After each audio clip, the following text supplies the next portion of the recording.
Aquarians 16 July 2025। Let's see कि आज का divine message, God is guidance, universal message क्या है।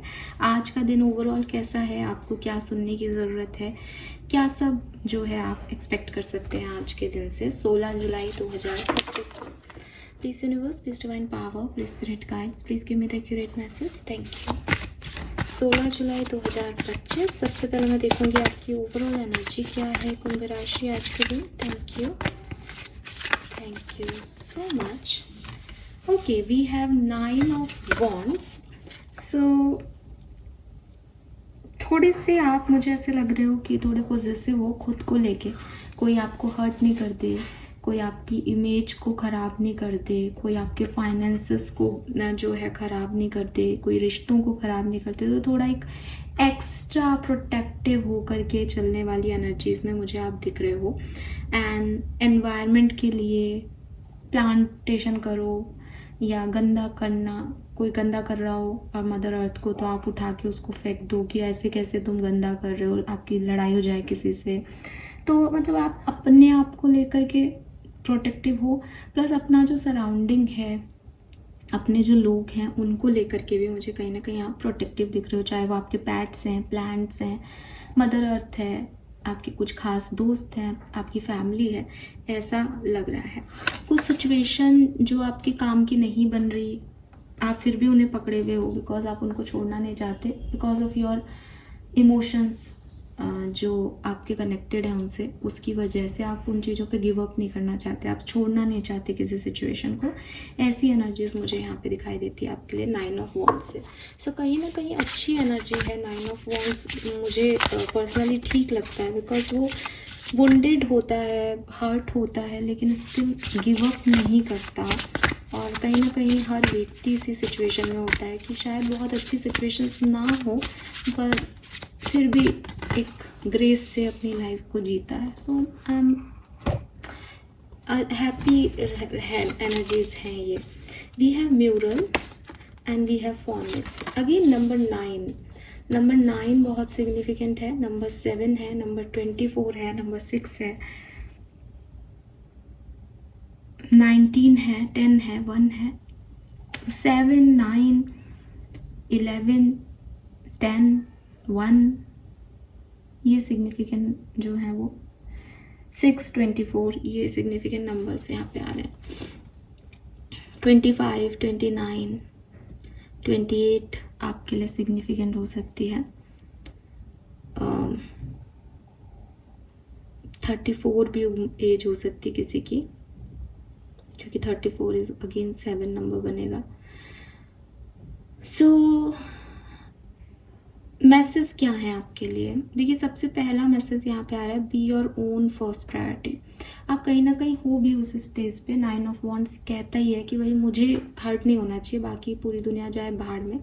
तो वो अपने आप को बहुत गार्ड रखता है 9 ऑफ वॉन्ड्स की ऊर्जा में, और ये एनर्जी आपकी है। तो क्लियरली ओवरऑल गाइडेंस भी आपके लिए यही आ रही है कि आपकी फर्स्ट प्रायोरिटी आप होने भी चाहिए, और आप हो भी शायद आज के दिन।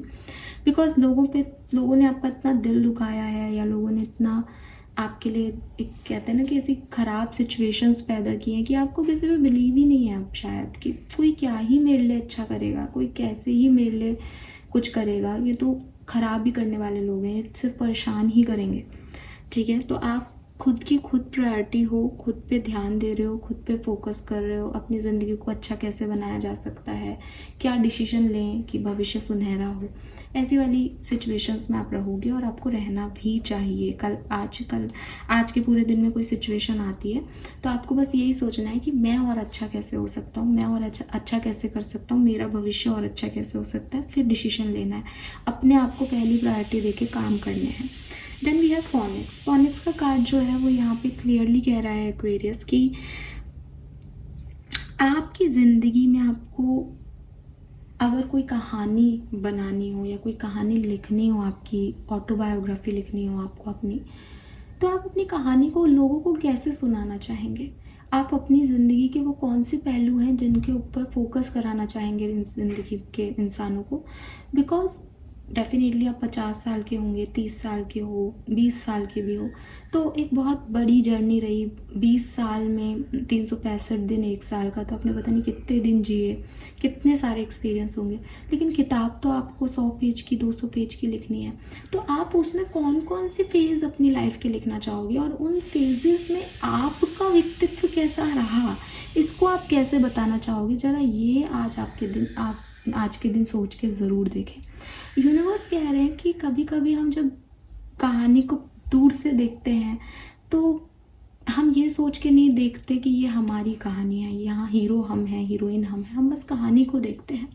लेकिन हीरो हीरोइन बनने के लिए हमें अपने स्ट्रगल्स देखने पड़ते हैं। हीरो हीरोइन होने के लिए, क्योंकि जब हम 3 घंटे की पिक्चर देख रहे हैं तो उसमें कई कैरेक्टर्स हैं, लेकिन हीरो वो है जो कि अंततः लड़ेगा, हीरो जो वो है जो कि मर के भी जिंदा हो जाएगा, हीरो कुछ एबनॉर्मल एक्टिविटीज़ कर रहा है, हीरो कुछ स्पेशल काम कर रहा है जो बाकी के कैरेक्टर्स नहीं कर रहे।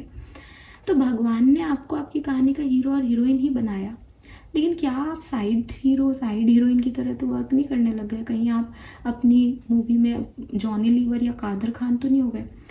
आई एम नॉट सेइंग कि वो पिक्चर के लिए इम्पोर्टेंट नहीं है, बिल्कुल है, लेकिन वो हीरो और हीरोइन नहीं है एक्वेरियस। तो कहीं ना कहीं आपको अपने जीवन की सार को, जीवन की जीवनी को दोबारा देखने की ज़रूरत है, और ऐसे आना है बाहर कि आप हीरो और हीरोइन रहें अपनी पिक्चर के। ठीक है, आप किसी दूसरे की पिक्चर में हीरो हीरोइन बनने की कोशिश करोगे, आप सबसे बड़े मूर्ख कहलाओगे, बिकॉज वो बहुत मुश्किल है। लेकिन आप अपनी ही पिक्चर में साइड हीरो और हीरोइन बन रहे हो, और आपको पता है, और आप सोच रहे हो नहीं यही ठीक है, फलाना व्यक्ति जीत गया, कोई बात नहीं। नो, इट्स नॉट अबाउट कि आपको उससे लड़के जीतना है, बल्कि इट्स ऑल अबाउट कि आपको ये समझना होगा कि आप वो क्या नहीं कर रहे कि एक हीरो जैसा व्यक्तित्व आपका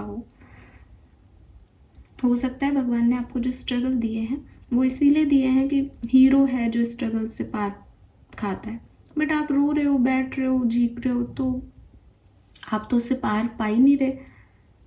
तो आपकी कहानी तो भगवान ने हीरो हीरोइन वाली लिख दी, लेकिन हीरो हीरोइन जैसा दम आप दिखा नहीं रहे। तो अगर ये प्रॉब्लम आ रही है तो इसको ठीक करो।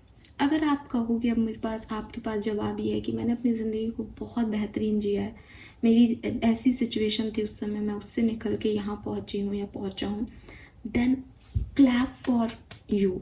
ठीक है, मैं भी क्लैप कर रही हूँ, आप भी क्लैप करो अपने लिए। और आपको अपने ऊपर अब कोई भी ऐसा मौका अपने आप को नहीं देना है कि आपको रोना आ रहा है कि मेरे साथ ऐसा क्यों हुआ, क्योंकि आपने अभी खुद ने जवाब दिया कि मेरे साथ ऐसा इसलिए हुआ था कि मैं हीरो और हीरोइन बन के निकल लूँ। तो ये जो आपको निखारा है यूनिवर्स ने, इसका ग्रेटिट्यूड शो करो, इसके लिए थैंक्स कहो। ठीक है, इसको समझो कि मेरी लाइफ में स्ट्रगल इसलिए आया ताकि मैं हीरो और हीरोइन जितना विल पावर दिखा सकूं, ताकि मैं इस पूरी कहानी का कर्ता धर्ता हो जाऊं। तो इसको अप्रिशिएट करना है, इस मोमेंट को अप्रिशिएट करना है। नेक्स्ट जो मैसेज मुझे आपके लिए दिखता है दैट इज़ कि आप में से काफ़ी लोगों को अपनी सराउंडिंग पे ध्यान देना है। आप में से काफ़ी लोगों को ऐसे लोगों से दूर रहना है जो आपको अप्रिशिएट नहीं करते, जो आपको नेगेटिविटी देते हैं। क्यों? क्योंकि क्लियरली जिस तरह की रीडिंग्स आ रही हैं उससे ऐसा लग रहा है कि, जिस तरह के कार्ड आ रहे हैं उससे ऐसा लग रहा है कि बहुत तकलीफ है एक फेज़ ऑफ लाइफ की। तो इसमें ऐसे लोग चाहिए जो बता सकें कि तू हीरो है यार, तेरी लाइफ में प्रॉब्लम नहीं आएगी तो किसकी आएगी, तू हीरो है, विलन तो तेरी लाइफ में आएगा, पर इन विलन से पार पाना है तेरे को, क्योंकि तू हीरो है। तो ये सराउंडिंग आपके लिए बहुत ज़रूरी है। लोग अगर आपको ऐसे मिले ना जो आपको कहे तू कुछ नहीं कर सकता, कोई कुछ नहीं कर सकता इस लाइफ में, तो ये लोग आपके वेल विशर नहीं है, ये आपको सही सलाह नहीं दे रहे हैं। तो अपनी सराउंडिंग को थोड़ा ढंग से चूज़ करो। अपने गिल्ट को, जो भी आपकी लाइफ से चला गया, अपने लॉसेस को दूर से देख करके बस अपने आप को इतनी ही बात बताओ कि यार ये जो होना था ये शायद ऐसे ही लिखा गया था, मैं इसको नहीं बदल सकता था या बदल सकती थी, मेरे से गलती हुई, मैं हमेशा प्रायश्चित करूँगा इस सिचुएशन के लिए, लेकिन ये घटना अब घट चुकी है, इस पर अब मेरा कोई कंट्रोल नहीं है। एग्ज़ाम देने के बाद उस पर रोने का कोई सेंस नहीं है। तो ये चीज़ आपको अपने आप को बतानी होगी। आर्कएंजल्स की तरफ से आपके लिए यस, बिल्कुल, जो मैं अभी आपको कह रही थी कि थोड़ा सा फोकस अपनी कहानी पे ही रखना बहुत ज़रूरी है। ऐसे लोगों से भी दूर रहना है जो डिस्ट्रैक्ट कर रहे हैं, क्योंकि आगे बढ़ना है ना अपन को, हीरो को कुछ अचीवमेंट भी तो अचीव करना है कहानी में। वो सिर्फ हीरो है, हीरो हूँ ये सोच के नहीं रह सकता, तो उसके लिए फोकस बहुत ज़रूरी है। एंड फेस इनर डोमेंस, तो अब क्या प्रॉब्लम हो सकती है एक्वेरियंस की, कि वो ट्रांसफॉर्म नहीं होना चाह रहे। आपको इस डार्कनेस से डरना नहीं है, ठीक है। जब आप इस डार्कनेस से डर के कहीं बैठ रहे हो, उसका मतलब आप आगे नहीं बढ़ रहे हो। यूनिवर्स आपको कह रहे हैं don't be afraid of darkness, there is a light nearby. आप आगे बढ़ोगे, आप ट्रांसफॉर्म होने के लिए तैयार होगे, तो आपको लाइट भी दिख जाएगी। आपको ये समझ भी आ जाएगा कि इतना स्ट्रगल करके आपको क्या पाना था। लेकिन आप यहीं रुक जाओगे, या लोग आपको कह रहे हैं अरे ये तो बहुत हार्ड हो गया, तेरे साथ तो बहुत बुरा हो गया, तो पता नहीं कैसे ही अब जिएगा, तो आपको कुछ नहीं मिला और आप डिस्टर्ब भी हो जाओगे। तो यूनिवर्स आपको यही कह रहे हैं कि कहीं पे भी जहाँ परेशानी है, अच्छे लोगों की संगत ज़रूरी है, खुद को पॉजिटिव रखना ज़रूरी है, खुद को ये समझाना ज़रूरी है कि मेरी कहानी है, मुझे हीरो और हीरोइन बन के निकलना है। अपने अंदर से, अपने आप से, बाहर वालों से तो फिर भी लड़ लेते हैं, अपने आप से भी लड़ना है, समझाना है, फोकस रखना है कि मुझे मिल जाएगी लाइट। ऐसा हो ही नहीं सकता कि किसी की पूरी ज़िंदगी जो है वो डार्कनेस में रहे। डार्कनेस ज़रूरी है ताकि लाइट की इम्पोर्टेंस समझे। जहाँ ऑलरेडी उजाला है वहाँ पे मोमबत्ती जलाने का क्या फ़ायदा, जहाँ अंधेरा है वहीं मोमबत्ती की लाइट समझ आती है। तो जो आपकी लाइट है वो आपको तभी दिखेगी जब आप डार्कनेस या स्ट्रगल फील कर रहे हो। तो ये चीज़ आपको अपने आप को बतानी है। Fine, this is all for you Aquarius. Hope ये आपसे रेजोनेट होगा। चैनल को लाइक और सब्सक्राइब कीजिएगा और ज़रूर मेंबरशिप ले लीजिएगा, क्योंकि अगस्त के फर्स्ट वीक में मैं आपके लिए पर्सनल रीडिंग करूँगी, जो भी मेरे मेंबर्स होंगे उनके लिए। Thank you, bye bye.